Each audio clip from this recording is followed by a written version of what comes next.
On the 30th of July 1997, a landslide above the small Australian ski resort of Thredbo in New South Wales sent a huge quantity of mud, rock and water hurtling towards the buildings below. The resulting disaster would necessitate a 9-day rescue attempt and lead to one of the longest and most complex landslide investigations ever seen. The village of Thredbo is located in the Snowy Mountains, Australia's highest mountain range, around 300 miles or 500 kilometres south of Sydney. It is in the valley of the Thredbo River, with the name coming from the Aboriginal inhabitants of the area. European settlement of Thredbo dates back to the 19th century, when it was a popular base for prospectors during the Thredbo Rush, a period where it was thought that the river contained large quantities of gold. It didn't, but several frustrated gold diggers took up skiing whilst in the area, leading to the establishment of the very first ski club in the area in the 1860s.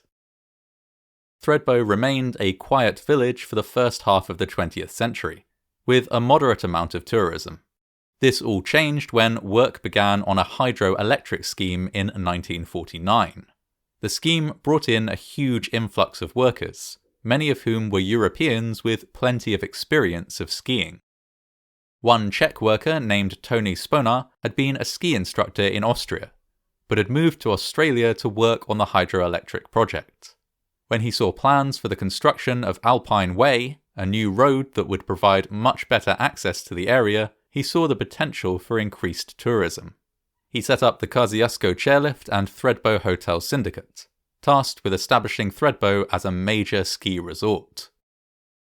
By 1957, commercial ski tourism began in the village. The resort was modelled on European skiing towns to reflect the heritage of the workers, with ski lodges, a ski school, and plenty of chairlifts. It grew rapidly in popularity and was even a popular destination for American soldiers when they were given leave from fighting in the Vietnam War. By the 1990s, Thredbo had become the only alpine resort in Australia to operate all year round, incorporating the largest snowmaking system in the Southern Hemisphere.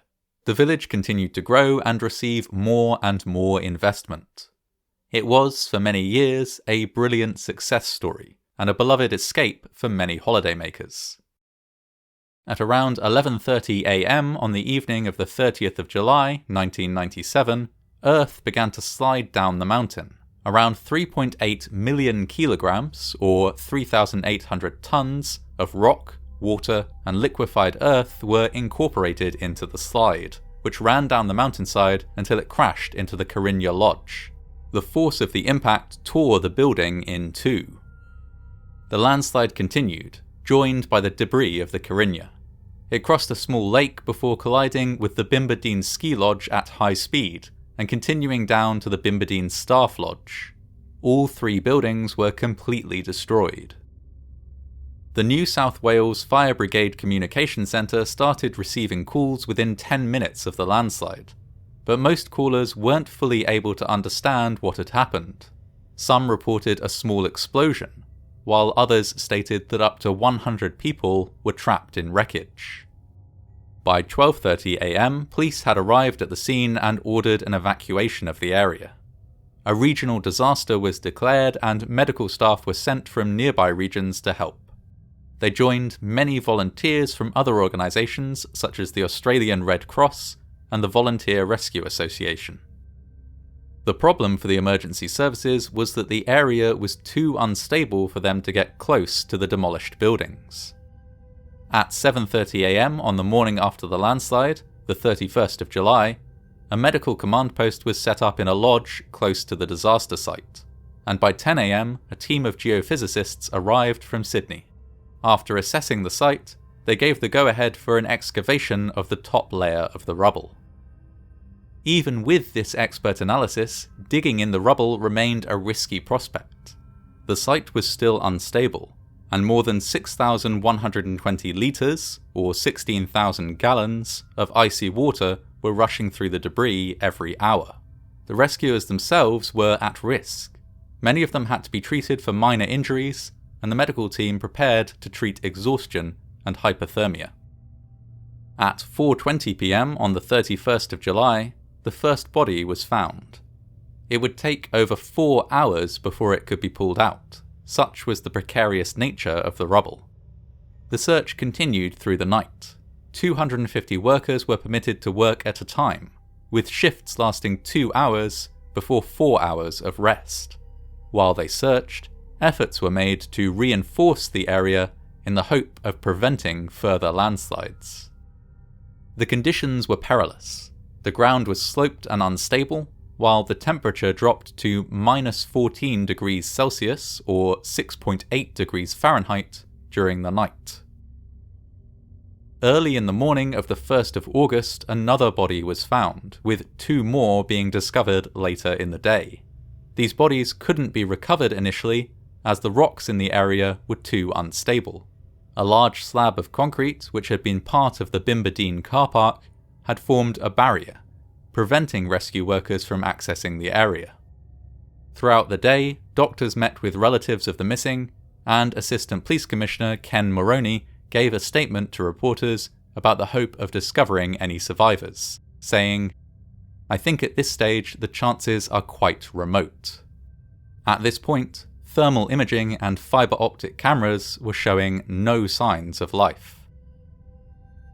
At 5:37 a.m. the next morning, workers dropped sound equipment down a hole that they had just finished digging, and were astounded to pick up sounds of movement from underneath a concrete slab. Firefighter Steve Hurst shouted, "Rescue team working overhead. Can anyone hear me?" A man's voice replied, "I can hear you." The rescue team asked whether he had sustained any injuries, to which the trapped man replied, "No, but my feet are bloody cold." The man was Stuart Diver, a 27-year-old ski instructor. Trapped below 3 concrete slabs, he was 2 meters or 2.2 yards below the surface. He had been in his bedroom with his wife Sally when the landslide hit, and had been swept away by the icy floodwater. While he had been able to get his head above the water, Sally had been pinned down by a concrete slab and had drowned. Stuart had spent more than 2 days trapped in freezing water next to the body of his wife. Finding Stuart had given the rescue team a huge morale boost, but releasing him was a complicated task. They couldn't risk digging directly towards him, as they ran the risk of slabs slipping down and crushing him, so they began to dig a tunnel from the side of the slope. They were able to get fluids to him and pipe in some warmer air to increase his body temperature. A paramedic, Paul Featherstone, stayed talking to him throughout the rescue attempt. Any slight movement in the rubble required the area to be evacuated until it was deemed safe. But Featherstone stayed with Stuart even when movement was detected and continued talking to him to keep him calm throughout. After 11 hours of digging at 5:10 p.m. on the 2nd of August, Stuart was finally freed. In total, he had been trapped for 65 hours. He was rushed to hospital, where he was treated for frostbite, a relatively minor injury given the scale of the disaster. The search for more survivors continued for 5 more days, but no more were found. The final and 18th body was pulled from the rubble on the 7th of August, 9 days after the initial landslide. Landslides are most commonly natural disasters, but when the coroner's report into the Thredbo landslide was released in 2000, it highlighted several man-made factors. While the heavy rain and melting snow was the main cause of the slide, there was also a leaking water main near Alpine Way. This had gradually saturated the land below the road until it became weak enough to collapse. The land itself was vulnerable due to historic landslides, some centuries ago, which had led to the ground being loose underneath the surface. The land had been moving very slowly for decades, and it was this movement that had weakened and eventually broken the water main. The land was unstable, and had never been suitable for the amount of development it saw. The report also noted that there had been previous landslides before 1997 that should have warranted action from the relevant authorities. Alpine Way had originally been intended to give temporary access for the construction of the hydroelectric plant back in the 1950s. It was never built to last as long as it did, nor to have the amount of use that it did. Responsibility for the maintenance of the road transferred from the Snowy Mountains Hydroelectric Authority to the National Parks and Wildlife Service, who did not have the budget to maintain roads. In the aftermath of the disaster, terraces were constructed on the slopes to reinforce the land, and Alpine Way was rebuilt with retaining walls. The area is now monitored with inclinometers to detect any movement in the slope.